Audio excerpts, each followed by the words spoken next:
Hello everyone, welcome to this new video जिसमें हम discuss कर रहे हैं एचपीआरसी द्वारा पूछे हुए हिमाचल प्रदेश जीके के रीसेंट न्यू क्वेश्चंस। तो पहला क्वेश्चन हमारे पास ये है। According to Himachal Pradesh economic survey, deforestation constitutes the largest share of land holding in state. This land holding is mainly belongs to which category of farmers. बोल रहा है कि इकोनॉमिक सर्वे के अकॉर्डिंग मेजर जो शेयर है लैंड का वो deforestation से इफेक्टेड है। ठीक है। और बोल रहा है ये जो इफेक्टेड एरिया है ये कौन सी कैटेगरी ऑफ फार्मर्स से बिलोंग करता है। देखो जो फार्मर्स होते हैं उनकी जो लैंड होती है उसके अकॉर्डिंग उनको अलग अलग सेक्शंस में डिवाइड करके रखा है। जैसे कि जो हमारे स्मॉल फार्मर्स होते हैं वो ऐसे फार्मर्स होते हैं जिनकी जो टोटल लैंड होती है 1 हेक्टेयर से कम होती है। इसी तरह मार्जिनल फार्मर्स जो मार्जिनल फार्मर्स होते हैं वो ऐसे फार्मर्स होते हैं जिनकी जो लैंड है वो 1 हेक्टेयर से कम होती है। और जो स्मॉल फार्मर्स होते हैं वो कौन सी होती है जिनकी जो लैंड होल्डिंग होती है 1 हेक्टेयर से लेके 2 हेक्टेयर के बीच में होती है। ठीक है। तो जैसा कि हमारे हिमाचल में 88% अप्रॉक्स, ठीक है, जो लैंड है वो स्मॉल एंड मार्जिनल फार्मर्स के पास जो है होल्ड है। तो जैसे ही जो डिफोरेस्टेशन से इफेक्टेड एरिया है तो मेजरली कौन सा एरिया है कौन सी कैटेगरी से बिलोंग करता है, स्मॉल एंड मार्जिनल फार्मर से बिलोंग करता है। ठीक। तो जैसे कि स्मॉल एंड मार्जिनल फार्मर्स, ठीक है, 88.86 जो हमारा एरिया है वो स्मॉल एंड मार्जिनल फार्मर्स के पास है। ठीक है। 71% marginal farmers and small farmers around 17%। ठीक। ये हमारे पास कुछ स्कीम्स हैं जो हिमाचल प्रदेश में फार्मर्स से रिलेटेड है, जैसे कि हिम उन्नति योजना। ठीक है। डॉक्टर जसवंत सिंह परमार विद्यार्थी ऋण योजना, ये क्या है, ये स्पेशली स्टूडेंट्स के लिए। जो स्टूडेंट्स हायर एजुकेशन के लिए जाना चाहते हैं, हायर स्टडीज के लिए जाना चाहते हैं, जैसे प्रोफेशनल कोर्सेज हो गए उनमें इनरोल होना चाहते हैं, तो गवर्नमेंट जो है with the help of government, ठीक है, गवर्नमेंट के प्रोवाइड करवाती है। जो कमर्शियल बैंक्स हैं वहां से 20 लाख तक का लोन जो है आपको 1% इंटरेस्ट पे जो है प्रोवाइड करवाती है। ये एक तरह का एजुकेशन लोन है। ठीक है। नेचुरल फार्मिंग मिशन चल रहा है। ठीक है। राजीव गांधी प्राकृतिक खेती स्टार्टअप योजना, ठीक है, ये एक अमरेला मिशन है जिसमें तरह तरह की जो है डिफरेंट डिफरेंट चीजें हैं। ठीक है। ये क्वेश्चन भी आ चुका है ऑलरेडी, पहले पूछा हुआ ये एचपीआरसी में। ठीक। जनरली इसमें जो है स्टार्टअप से रिलेटेड कुछ स्कीम्स हैं, जैसे कि सोलर प्लांट लगवाना, या फिर यूथ कोई एग्रीकल्चर से रिलेटेड हमारे पास कोई स्टार्टअप खोलना चाहता है। ठीक है। या फिर जो ऑलरेडी हमारे पास फार्मर्स हैं वो क्या है प्राकृतिक खेती नेचुरल फार्मिंग की तरफ जो है बढ़ावा दे सकते हैं। इसी नेचुरल फार्मिंग को बढ़ावा देने के लिए गवर्नमेंट जो है एमएसपी भी प्रोवाइड कर रही है नेचुरली जो ऑर्गेनिक चीजें हैं उनके लिए, जैसे कि 45 रुपीज पर केजी वीट के लिए और 40 रुपीज पर केजी मेज के लिए। ठीक है। अभी रिसेंटली गवर्नमेंट ने हिमभोग नाम का एक ब्रांड भी निकाला था, ठीक है, मेज फ्लावर के लिए। तो गवर्नमेंट जो है यही मेज जो है प्रोक्योर कर रही थी फार्मर्स से। ठीक है। नेक्स्ट है हमारे पास, which incident of 1914 has been described as conspiracy inspired from Ghadar movement. 1914-15 में कौन सा ऐसा इंसिडेंट था जो कि गदर मूवमेंट से इंस्पायर्ड था, जिसमें जो है मीटिंग्स हुई थी मंडी और सुकेत में। ठीक है। कुछ अधिकारियों को मारने की जो है उसमें प्लानिंग की गई थी।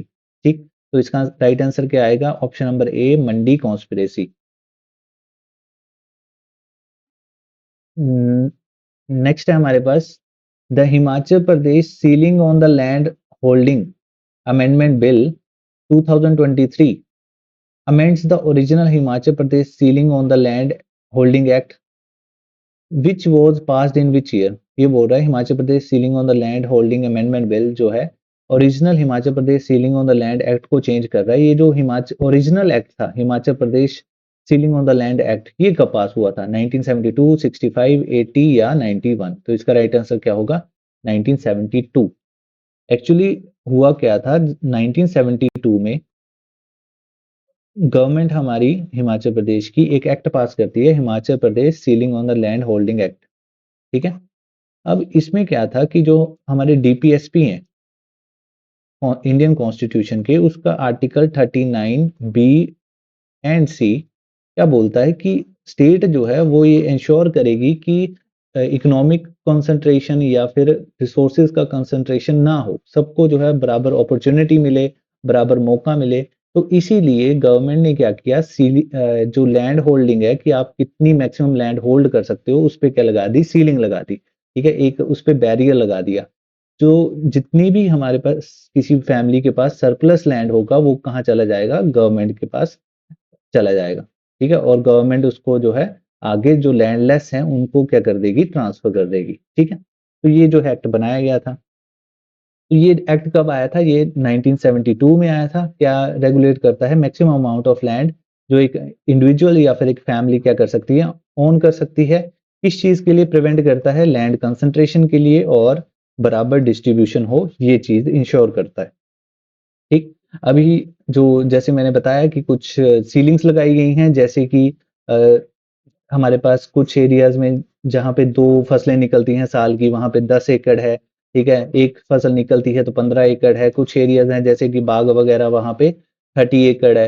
हायर जो हमारे पास एरियाज हैं, किन्नौर, लाहौल, पांगी, कांगड़ा के, तो वहाँ पे 70 एकड़ तक भी लिमिट है। ठीक है? तो ये हर जगह अलग-अलग है, इसके पूछने के चांसेस कम हैं। ठीक? अभी जो रिसेंट अमेंडमेंट्स हुए हैं या फिर इससे रिलेटेड जो करंट अफेयर्स चल रहे हैं, वो देख लेते हैं। कि 2023 में अमेंडमेंट हुआ था, जिसमें ये है कि जो मैरिड या अनमैरिड डॉटर्स हैं, उनको भी इंक्लूड किया गया है फैमिली यूनिट में एज अ सेपरेट यूनिट। ठीक है, वो जो है अलग से अपना एक यूनिट जो है एक्वायर या होल्ड कर सकती हैं, ताकि उन्हें जो है जैसे लड़कों को मिलता है वैसे ही उन्हें भी मिल सके। 150 बीघा ऑफ लैंड जो है इंडिपेंडेंट यूनिट के तौर पे वो होल्ड कर सकती हैं। ठीक है, उसके बाद 2024 में अमेंडमेंट किया गया कि अप टू 30 एकर्स जो लैंड जो है, अगर चैरिटेबल पर्पस के लिए ट्रांसफर किया जा रहा है, तो वो ट्रांसफर किया जा सकता है। ठीक है, अगर कोई रिलीजियस या स्पिरिचुअल बॉडी उस लैंड को होल्ड करती है और वो उसको ट्रांसफर करना चाहे तो कर सकती है। ठीक है, और अपनी किसी और ऑर्गेनाइजेशन को, ठीक है, with the government approval, government का अप्रूवल जो है चाहिए होगा। ठीक है, और कुछ एग्जाम्पशंस हैं, जैसे कोई सेंट्रल पीएसयू है, उसने पावर प्रोजेक्ट लगा रखा है, तो वो जो है एग्जाम्पशन है सीलिंग से इसके लिए। ठीक है, अभी जो रिसेंटली एक चल रहा है कि Himachal Pradesh tenancy and land reform act, ठीक है, ये भी 1972 में ही आया था। ठीक है, ये रिस्ट्रिक्ट करता है, इसका एक सेक्शन है, सेक्शन नंबर 118। ठीक है, ये रिस्ट्रिक्ट करता है कि जो एग्रीकल्चर लैंड है हिमाचल का, वो नॉन एग्रीकल्चरिस्ट या फिर जो आउट ऑफ स्टेट लोग हैं, उनको जो है ट्रांसफर करने में जो है रिस्ट्रिक्ट करता है। ठीक है, तो गवर्नमेंट ने जो है प्रपोज किया है न्यू अमेंडमेंट की, इसको जो है, ये जो पाइपलाइन है, न्यू जो हमारे पास इन्वेस्टमेंट है, उसको ईज़ी करने के लिए उस लॉ को क्या करा जाए, थोड़ा-सा डिसॉल्व करा जाए। ठीक है? ताकि जो है ज़्यादा से ज़्यादा टूरिज़्म या इंडस्ट्री जो है, उनको बुलाया जा सके। ठीक है? नहीं तो ऐसे जो है, अगर कोई बाहर के लोगों को हमें ट्रांसफ़र करनी है लैंड, तो उसके लिए एक बड़ा लंबा प्रोसेस है गवर्नमेंट का अप्रूवल लेने के लिए। तो उसको ईज़ डाउन करने के लिए, ताकि ईज़िली लैंड ट्रांसफ़र किया जा सके, तो कुछ रिफॉर्म्स जो हैं प्रपोज किए गए हैं गवर्नमेंट के द्वारा। तो ये भी पूछ सकते हैं आपसे, HP tenancy and land reform act कब आया था, 1972 में आया था। इस सेक्शन को अमेंड करने की बात की जा रही है, सेक्शन 118 को। नेक्स्ट है हमारे पास, in the bottom up development approach highlighted in economic survey कि which mode of transport in Himachal Pradesh is considered essential for last mile connectivity in both rural and high altitude regions. ये बोल रहा है economic survey में कौन सा mode of transport जो है जिसको ज्यादा इसेंशियल माना गया है, ताकि लास्ट जो रीजन्स हैं हमारे, वहां तक भी कनेक्टिविटी पहुंचाई जा सके। ठीक है, तो रेल, रोड, एयरपोर्ट या इनलैंड वाटर ट्रांसपोर्ट। ठीक है, तो इसका राइट आंसर क्या होगा, रोड ट्रांसपोर्ट। गवर्नमेंट जो है इसको ज्यादा इसेंशियल मान रही है, कि ताकि लास्ट जो एरियाज हैं वहां तक भी कनेक्टिविटी पहुंचाई जा सके हिमाचल के। नेक्स्ट क्वेश्चन हमारे पास है, विच of the following endangered animal is pin valley national park specifically renowned for protecting.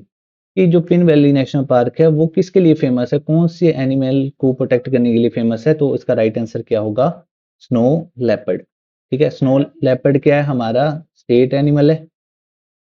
ठीक है, बहुत से ऐसे क्वेश्चन पूछे जा रहे हैं, स्टेट बर्ड, स्टेट ट्री और उससे रिलेटेड। तो स्टेट एनिमल कौन सा है, हमारा स्नो लेपर्ड है। इसे गोस्ट ऑफ माउंटेन्स भी बोला जाता है। साइंटिफिक नेम बड़ी बार पूछ रहे हैं अभी इन चीजों के। ठीक है, तो पैंथेरा यूनिसिया, ये इसका साइंटिफिक नेम है। और रिसेंटली एक देखा गया है कि एक सर्वे हुआ था, पॉपुलेशन सर्वे स्नो लेपर्ड का, जिसमें जो 83 एडल्ट स्नो लेपर्ड्स जो है ट्रेस हुए हैं हिमाचल में। पहले जो है 51 थे 2021 में, अब 83 रिपोर्ट हुए हैं। तो 62% का जो इंक्रीज है वो देखने को मिला है। ठीक है, IUCN की वनरेबल लिस्ट में है, रेड लिस्ट में है, वनरेबल स्पीशीज है, और वाइल्ड लाइफ प्रोटेक्शन एक्ट की शेड्यूल 1 में ये लिस्टेड है। ठीक है, अभी जो रिसेंटली सर्वे के बारे में मैंने बताया, उसमें पहली बार ग्लोबली जो लोकल फीमेल्स थी किब्बर विलेज की, उन्होंने पार्टिसिपेट किया था। ठीक है, और इसी जो ये सर्वे हुआ है, इसी के दौरान कैमरा में पालाज कैट पहली बार देखी गई है किन्नौर में, और रीडिस्कवर हुई है वुली फ्लाइंग स्क्विरल पहली बार। ठीक है, जो हमारे पास म्यांमार में इसको दोबारा से जो है रीडिस्कवर किया गया है। पहले मान लिया गया था ये एक्सटिंक्ट हो गई है, अब दोबारा से इसको जो है देखा गया है। नेक्स्ट है हमारे पास, who founded the new town of Mandi which later developed into famous tourist centre and also got Bhootnath temple constructed. पूछ रहा है भूतनाथ टेम्पल किसने कंस्ट्रक्ट करवाया था, तो इसका आंसर क्या होगा, राजा अजबर सेन। ठीक है, राजा अजबर सेन ने जो है न्यू मंडी की स्थापना की थी, और अजबर सेन ने ही 1527 में भूतनाथ टेम्पल बनवाया था। शिवरात्रि जो इंटरनेशनल फेयर है वो कहाँ से स्टार्ट होता है, भूतनाथ टेम्पल से स्टार्ट होता है। नेक्स्ट है हमारे पास, which of the following is UNESCO world heritage site in Himachal Pradesh known for its alpine high alpine biodiversity. कौन सी वर्ड है यूनेस्को वर्ल्ड हेरिटेज साइट है जो कि हाई अल्पाइन जो ऊंचे एरियाज होते हैं वहां की बायोडाइवर्सिटी के लिए फेमस है। ठीक है, तो यहाँ पे ऑप्शंस में एक ही word UNESCO world heritage site है जो कि है ग्रेट हिमालयन नेशनल पार्क। ये कहाँ पे है, कुल्लू में है। नेशनल पार्क कब डेवलप हुआ था, 1919 में और 1999 में, और 2014 में इसको क्या बनाया गया था, यूनेस्को वर्ल्ड हेरिटेज साइट बनाया गया था। ठीक है, नेक्स्ट क्वेश्चन हमारे पास ये रहा, which schedule of the constitution of India contains 29 subjects that come under jurisdiction of panchayat in states like Himachal Pradesh. बोल रहा है जो हमारा कॉन्स्टिट्यूशन है इंडिया का, उसमें कौन सा शेड्यूल ऐसा है जिसमें पंचायत से रिलेटेड 29 सब्जेक्ट्स दे रखे हैं। ठीक है, वैसे ही क्वेश्चन को थोड़ा मोल्ड किया है।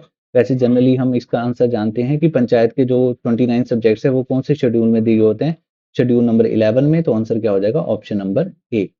ठीक है, नेक्स्ट है हमारे पास, which sector is described as experiencing a continuous decline in its contribution in Himachal Pradesh GDP from 1951 to 2023-24। बोल रहा है कि जो हिमाचल की जीडीपी है उसका कंट्रीब्यूशन जो है कौन से सेक्टर का, जैसे कि प्राइमरी, सेकेंडरी और टर्शियरी सेक्टर होता है, कंटिन्यूअसली क्या हो रहा है, डिक्लाइन हो रहा है। तो इसका राइट आंसर क्या होगा, प्राइमरी सेक्टर या एग्रीकल्चर सेक्टर। जनरली क्या है, 1950-51 के आसपास जो हमारा एग्रीकल्चर सेक्टर है उसका कंट्रीब्यूशन 79% था, जो अब रिड्यूस होकर अराउंड 15% हो गया है। तो हम देख सकते हैं यहाँ पे जनरली क्या है, एक शार्प डिक्रीज देखने को मिलता है। जनरली ऐसे भी क्वेश्चन पूछते हैं कई बार कि अगर कोई सोसाइटी डेवलप कर रही है तो उसका क्या इंडिकेटर होता है, तो एक ये इंडिकेटर का भी काम करता है कि अगर हमारा प्राइमरी का कंट्रीब्यूशन कम हो रहा है और सेकेंडरी का कंट्रीब्यूशन जो है बढ़ रहा है, जैसे अभी हमारे सेकेंडरी का कंट्रीब्यूशन अराउंड 45% जो है पहुंच चुका है। ठीक है, हिमाचल प्रदेश में, तब ये माना जाता है कि वो जो सोसाइटी है वो डेवलप कर रही है, वो अब बढ़ रही है। ठीक है, तो इस वीडियो में इतना ही। होप सो आपको ये वीडियो पसंद आया होगा। जितने भी नए क्वेश्चंस थे हमने डिस्कस करने की कोशिश की है, और जो इससे चीजें पूछी जा सकती थी वो भी हमने कवर की हैं। ठीक है, hope you like it, you can subscribe.